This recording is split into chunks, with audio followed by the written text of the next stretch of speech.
ताज्या बातम्यांसाठी महान करेला सबस्क्राइब करा आणि बेल आयकॉनला क्लिक करा। पत्रकार संघटनेच्या कोल्हापूर जिल्हा कार्यकारिणीचा विस्तार। महाराष्ट्र राज्य मराठी पत्रकार संघटनेच्या कोल्हापूर जिल्हा कार्यकारिणीचा विस्तार आज कोल्हापूर येथील दसरा चौक येथे संघाच्या कार्यालयात पार पडला।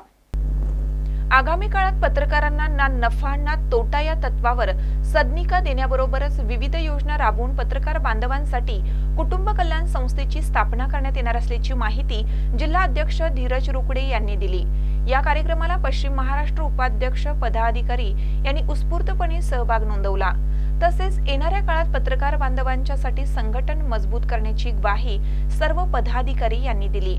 पत्रकारांसाठी अग्रेसर असणारी संस्था म्हणून नवी ओळख करणार असल्याचे सर्वांनी सांगितले। बदलत्या काळानुसार पत्रकार बांधवांना प्रशिक्षण देऊन सक्षम करू आणि माहिती तंत्रज्ञान युगातील नवा पत्रकार घडवू अशी ग्वाही देण्यात आली। सदरच्या कार्यक्रमास पश्चिम महाराष्ट्र उपाध्यक्ष श्रेयस भगवान, जिल्हा अध्यक्ष धीरज रुकडे, जिल्हा सचिव नवाब शेख, जिल्हा उपाध्यक्ष अनिल पाटील, राजेंद्र मकोटे, कमलाकर वर्टेकर, कृष्णराज गिरी, सुभाष माने, विजय बकरे, पांडुरंग पवार, शिवाजी पाटील, बबलू मुल्ला तसेच जिल्ह्यातील नवनिर्वाचित पदाधिकारी उपस्थित होते। महानकर न्यूजसाठी विजय बकरे, कोल्हापूर।